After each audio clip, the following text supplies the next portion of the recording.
कुरुक्षेत्र का मैदान रक्त से लाल हो चुका था। चारों ओर रणभेरी की गूंज थी। शंखनाद की गर्जना से धरती कांप रही थी। धूल के बादल उठ रहे थे। अस्त्र शस्त्र टकरा रहे थे। ये कोई साधारण युद्ध नहीं था। ये धर्म और अधर्म के बीच का महासंग्राम था।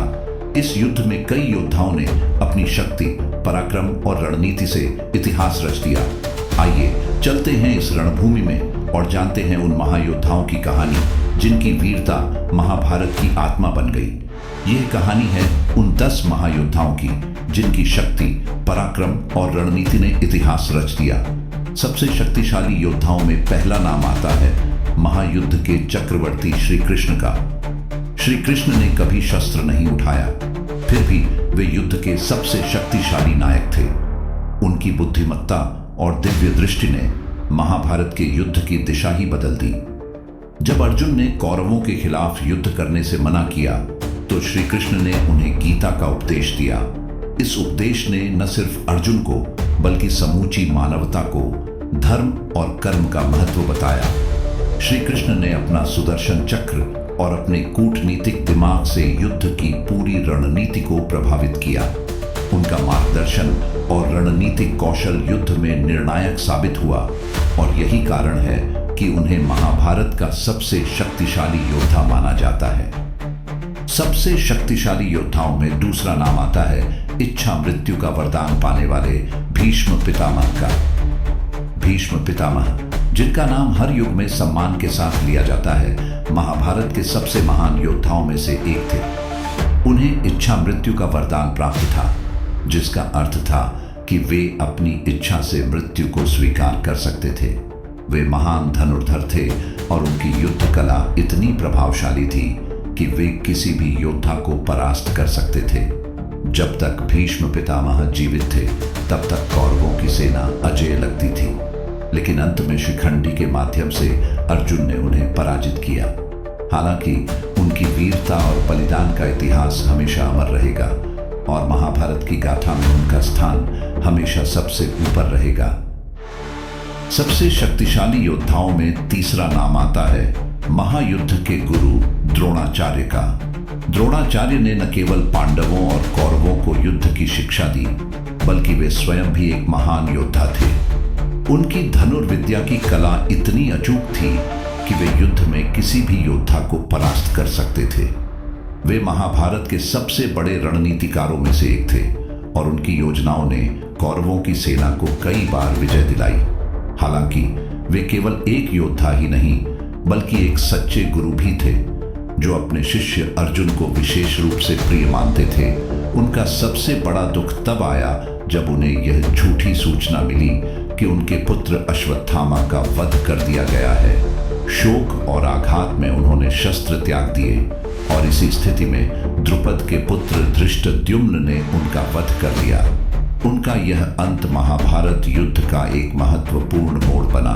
उनका योगदान अमूल्य था और उनकी युद्ध नीति ने महायुद्ध को एक नया रूप दिया। सबसे शक्तिशाली योद्धाओं में चौथा नाम आता है अजेय धनुर्धर अर्जुन का। अर्जुन पांडवों के सबसे महान धनुर्धर, महाभारत के सबसे प्रभावशाली योद्धाओं में से एक थे। उनका गांडीव धनुष और उनके द्वारा अर्जित अस्त्र जैसे कि पाशुपतास्त्र उन्हें युद्ध में अजेय बनाते थे।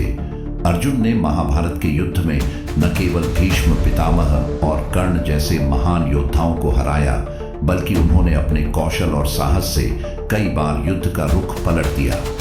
अर्जुन की वीरता का सबसे बड़ा उदाहरण तब देखने को मिला जब उन्होंने शिखंडी के माध्यम से भीष्म पितामह को पराजित किया और कर्ण के साथ उनका अंतिम द्वंद्व युद्ध महाभारत का सबसे रोमांचक क्षण था। उनका साहस, संघर्ष और निष्ठा ने उन्हें महाभारत के सबसे महान योद्धाओं में से एक बना दिया। सबसे शक्तिशाली योद्धाओं में पांचवा नाम आता है दानवीर कर्ण का। कर्ण, जो सूर्यदेव के पुत्र थे, महाभारत के सबसे महान और सबसे विवादित योद्धा थे। उनका जन्म किसी अन्याय का परिणाम था, लेकिन उनका जीवन न्याय और दान की मिसाल था। कर्ण के पास दिव्य कवच और कुंडल थे जो उन्हें शारीरिक रूप से अजेय बना देते थे, लेकिन उनके जीवन में एक गहरी त्रासदी थी। वह पांडवों के साथ नहीं थे। उनका दिल एक सच्चे योद्धा का था, लेकिन वे कौरवों की ओर खड़े थे। महाभारत के युद्ध में उनकी वीरता, उनके असाधारण शस्त्र कौशल और उनका त्याग उनकी महानता को प्रमाणित करते हैं। लेकिन अंत में कर्ण का वध अर्जुन ने किया, जब उनका रथ दलदल में फंस गया था। कर्ण का नाम युद्ध के इतिहास में अमर रहेगा और उनकी वीरता और बलिदान की गाथा हमेशा सुनाई जाएगी। सबसे शक्तिशाली योद्धाओं में छठा नाम आता है मायावी युद्ध कला में निपुण घटोत्कच का। घटोत्कच भीम के पुत्र, महाभारत के सबसे अद्वितीय और शक्तिशाली योद्धाओं में से एक थे। उनकी मायावी शक्तियां इतनी प्रबल थीं कि युद्ध के मैदान में उनकी उपस्थिति से कौरवों के सभी सेनानी भयभीत हो जाते थे। उनका अद्भुत युद्ध कौशल और शक्तियां उन्हें एक अपराजेय योद्धा बनाती थीं। घटोत्कच ने अपनी शक्ति का पूरा उपयोग करते हुए कौरवों की सेना में आतंक मचाया और कर्ण को अमोघ अस्त्र का प्रयोग करने के लिए मजबूर किया। लेकिन अंततः उन्होंने अपनी जान दी और इस बलिदान ने पांडवों को एक महत्वपूर्ण विजय दिलाई। घटोत्कच की वीरता को कभी भुलाया नहीं जा सकेगा और उनकी बहादुरी महाभारत की एक महत्वपूर्ण धरोहर बन गई। सबसे शक्तिशाली योद्धाओं में सातवां नाम आता है अपराजेय योद्धा अभिमन्यु का। अर्जुन के पुत्र अभिमन्यु ने महाभारत में अपनी वीरता से इतिहास रच दिया।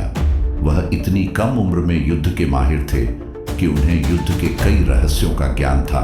चक्रव्यूह को भेदने का तरीका केवल अभिमन्यु ही जानता था और जब यह रणनीति कौरवों ने बनाई तो वह अकेले ही इसे तोड़ने के लिए समर्पित हो गए।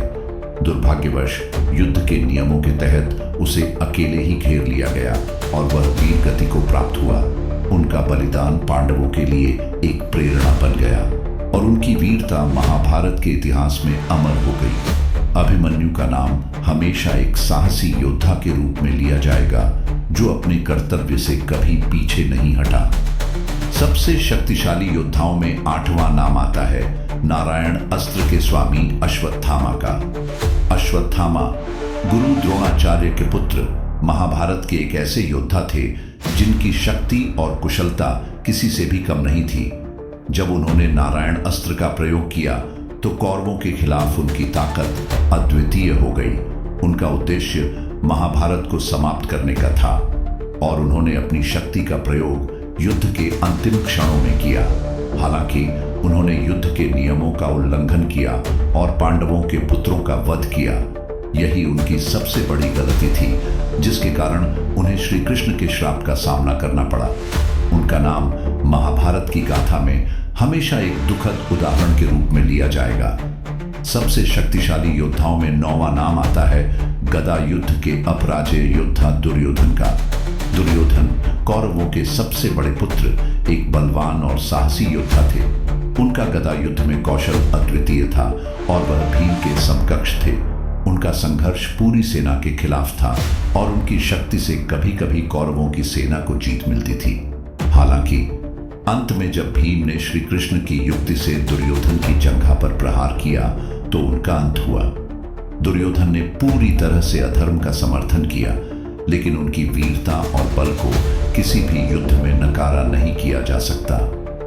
सबसे शक्तिशाली योद्धाओं में 10वां नाम आता है अपराजिता और साहसी द्रौपदी का।